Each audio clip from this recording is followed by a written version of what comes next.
You lie down to sleep and within minutes, a burning sensation crawls up the center of your chest.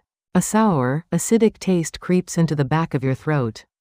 You cough, shift, sit up, and wonder how something that started in your stomach managed to reach your mouth. If this is your nightly routine, what you are experiencing is not just indigestion. It is gastroesophageal reflux disease, known as GERD, and it is quietly sabotaging your sleep, your esophagus, and your quality of life every single night. What if the single most effective thing you could do tonight required nothing more than rolling to your left side? That is not a metaphor. A study published in a major gastroenterology journal measured esophageal acid clearance time in 3 sleeping positions. When lying on the right side, the average time for acid to clear from the esophagus was approximately 90 seconds. Lying flat on the back produced an average of 76 seconds. Lying on the left side dropped that number to just 35 seconds. By simply turning to the left, acid clearance becomes more than twice as fast compared to lying on the right. And in a separate study, esophageal acid exposure time measured during left lateral sleep had a median value of 0.0% of total sleep time, meaning the esophagus was essentially protected throughout the night. These are not marginal differences. They represent a fundamental shift in what your body does to stomach acid while you sleep. First, the scale of the problem. In Korea, the prevalence of GERD ranges from approximately 14.7 to 17.4% of the adult population, meaning more than 1 in 6 adults is affected. A domestic study of 1,701 participants found that GERD occurred at a rate of 14.8% in those with sleep disorders, compared to 7.1% in those without, more than double the rate. The relationship runs in both directions. Reflux disrupts sleep, and disrupted sleep worsens reflux. The global rise in GERD is closely linked to increasing rates of obesity, high-fat Western diets, late-night eating habits, and chronic stress. Obesity alone significantly increases esophageal acid exposure, making it an independent risk factor confirmed in multiple studies. To understand why sleeping position matters so profoundly, you need a brief anatomy lesson. At the junction between your esophagus and your stomach sits the lower esophageal sphincter, a ring of muscle that acts as a one-way valve. When it functions normally, it lets food pass down and prevents stomach acid from traveling up. When it weakens or relaxes inappropriately, acid escapes upward into the esophagus, which lacks the protective lining of the stomach, and the burning begins. During the day, gravity works in your favor by keeping gastric contents pressed downward.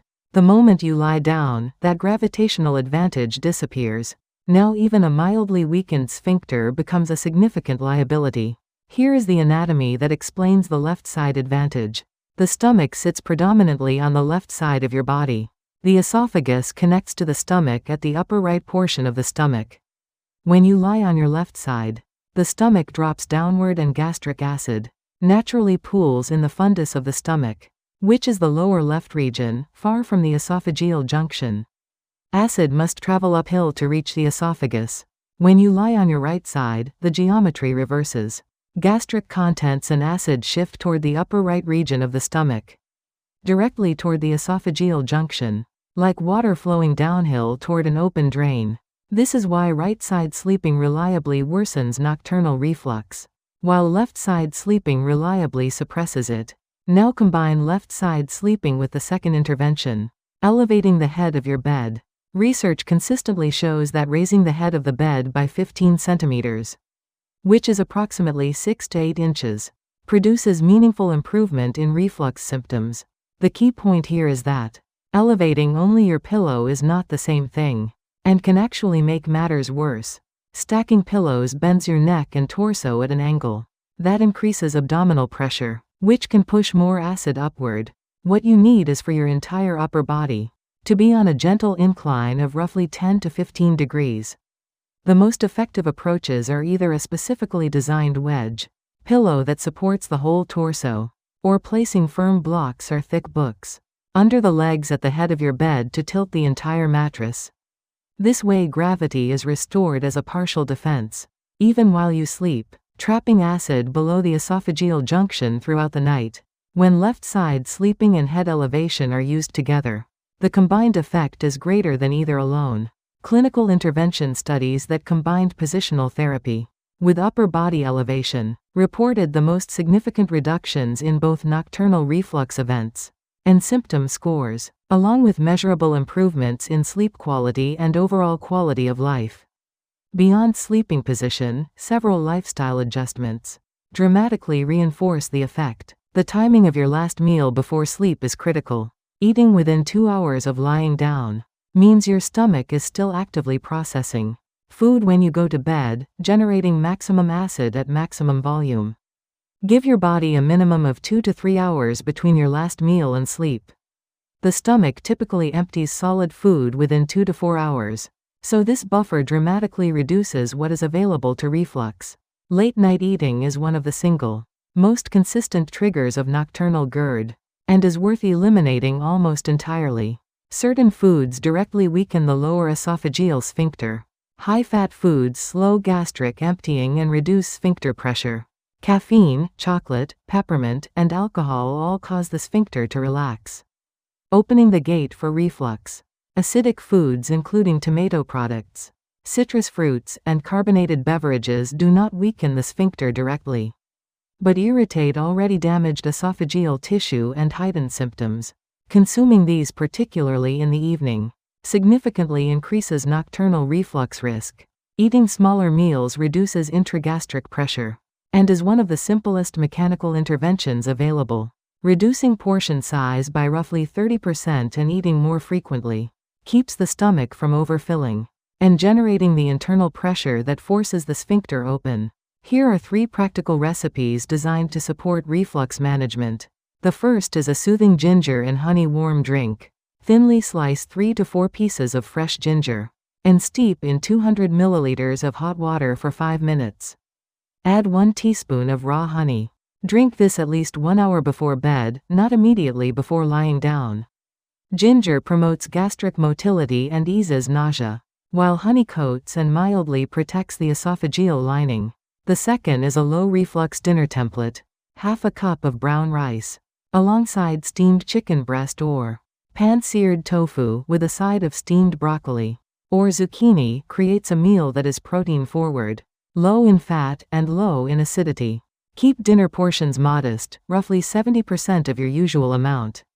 The third is an evening snack alternative. When hunger strikes in the evening, choose low-acid, high-water content options such as watermelon or cantaloupe.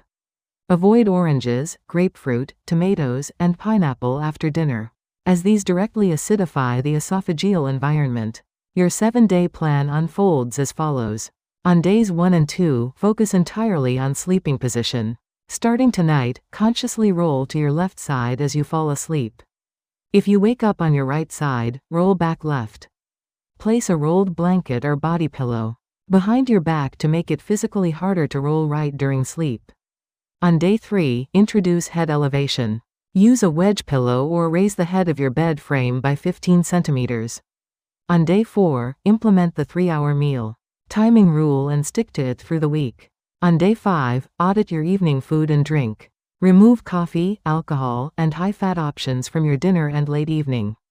On day 6, check your clothing. Wear loose, non-compressing clothes after meals and to bed. On day 7, review your week. Track whether your morning heartburn frequency or severity has changed and use that data to commit to the habits that made the biggest difference. Important safety guidance follows. Lifestyle modification and positional therapy are effective complementary strategies for mild to moderate GERD. They are not a substitute for medical evaluation. You must see a gastroenterologist if you experience difficulty or pain when swallowing, unexplained weight loss, blood in vomit or black stools, chest pain that could be confused with cardiac symptoms, or symptoms that persist unchanged after 4 weeks of consistent lifestyle adjustment. Long-term untreated GERD can lead to Barrett's esophagus, a precancerous change in the esophageal lining, and in some cases esophageal cancer. This is not a condition to manage indefinitely without professional oversight. Left-side sleeping may not suit everyone. People with sleep apnea, certain cardiac conditions, pregnancy, or specific musculoskeletal conditions. Should consult a healthcare provider before changing their sleep position. Individual anatomy and coexisting conditions affect which position is optimal for each person. Tonight, do one thing differently. Roll left. Let your anatomy become your first line of defense against acid reflux. The science is clear, the mechanism is sound, and the change costs nothing. If this video helped you, subscribe and share it with someone who spends every night fighting that burning sensation. Tell us in the comments how your first left side night goes. Your feedback genuinely helps others find their way to a more comfortable sleep.